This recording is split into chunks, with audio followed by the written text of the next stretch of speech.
Hai semuanya, Assalamualaikum warahmatullahi wabarakatuh. Kembali lagi bersama aku, Davita Tiffalida. Yeay.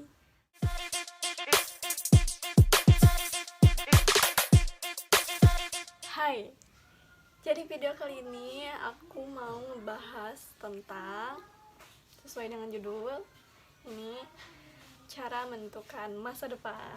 Yeay. Tapi sebelum pembahasannya, aku mau ngasih tahu dulu nih ke kalian, buat kalian yang pelajar, mahasiswa, atau kalian orang yang sedang memulai bisnis, atau kalian yang suka konten vlog, traveling, atau kalian yang mau menuju ke universitas, kalian ingin tahu tentang universitas dan SNMPTN dan sebagainya, kalian bisa subscribe channel aku sekarang, oke? Karena aku akan membahas seputar topik-topik yang tadi gitu. Jadi aku berusaha sebisa mungkin untuk membantu kalian dalam mencapai target-target kalian dan jawab pertanyaan-pertanyaan dari kalian juga gitu.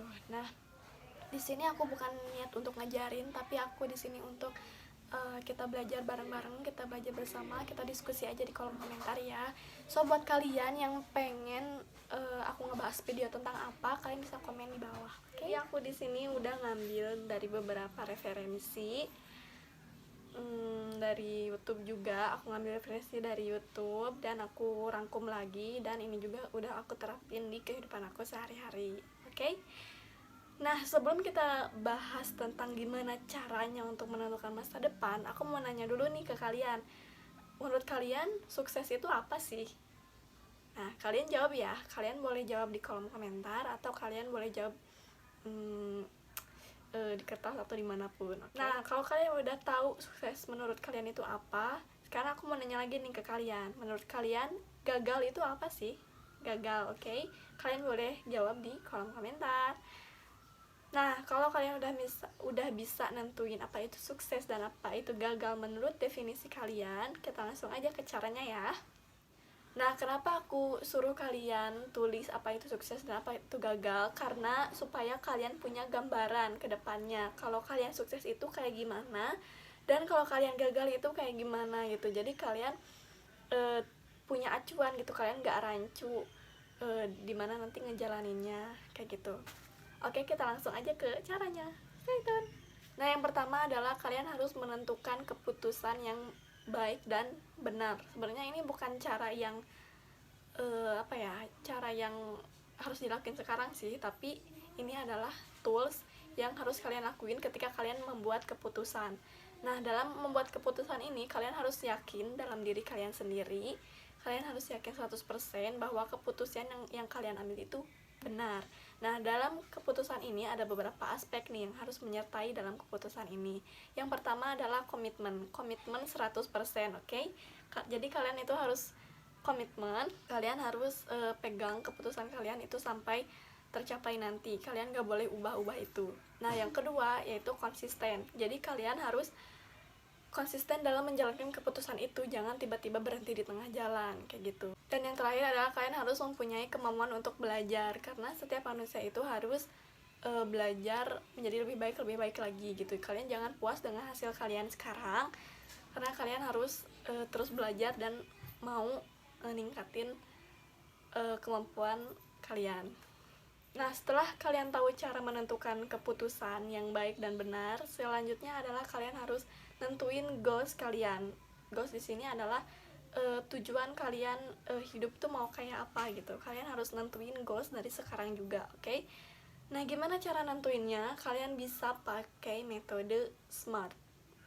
Nah, metode SMART ini adalah singkatan, guys. Yang pertama yaitu spesifik. Dalam membuat goals, kalian itu harus benar-benar spesifik, atau kalian harus benar-benar rinci dalam membuat goals itu. Kayak misalkan kalian mau kuliah S2 gitu. Nah, kalian harus bikin goalsnya itu jangan hanya S2 gitu, tapi harus dengan sespesifik mungkin. Kalian mau S2-nya mau di mana, terus mau kuliah caranya gimana, terus universitasnya apa, biayanya berapa. Nah, kalian di situ harus benar-benar spesifik banget, oke?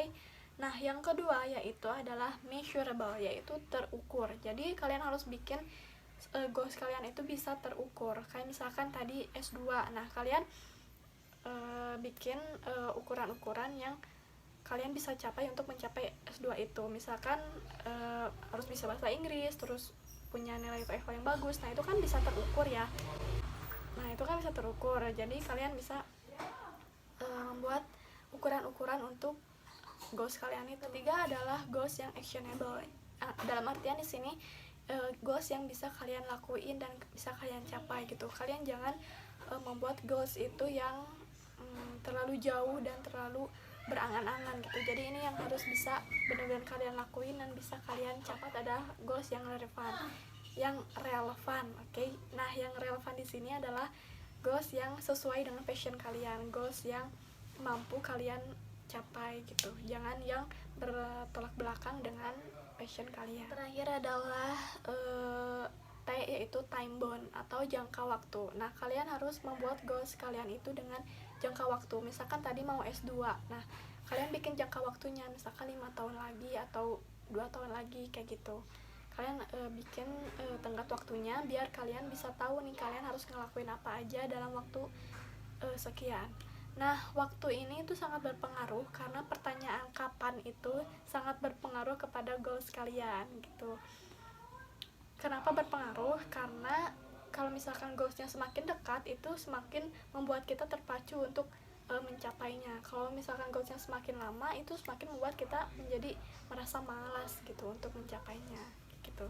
Selanjutnya adalah kalau kalian sudah membuat tujuan-tujuan besar kalian tadi, kalian sudah membuat goals kalian tadi, yang selanjutnya adalah kalian breakdown tujuan-tujuan yang tadi itu ke tujuan-tujuan kecil atau ke action-action yang kecil.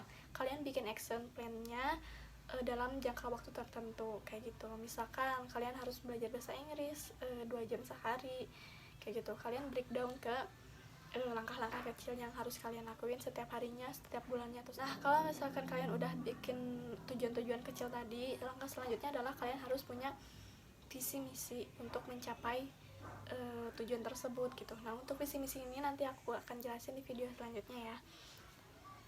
Nah, kalau misalkan kalian udah punya tujuan-tujuan kecil tadi, kalian bikin action plan-nya guys. Jadi action plan setiap hari itu kalian tuh harus ngapain. Terus jadi tujuan-tujuan yang kayak itu kalian atur, kalian jadwalin sesuai dengan jadwal kalian gitu. Mau setiap hari, setiap bulan, setiap minggu, itu terserah kalian.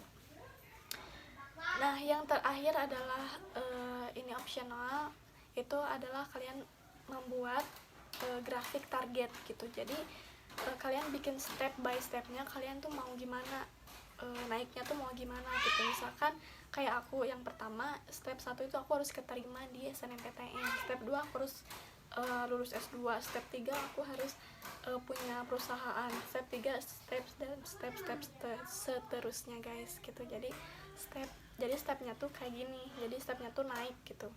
Nah, fungsi dari grafik ini tuh buat apa? Jadi kalian bisa ngukur keberhasilan kalian tuh baru sampai di step ini gitu, guys. Maaf guys, banyak gangguan karena aku ini banyak orang guys. Maaf jika pikirannya kayak gini.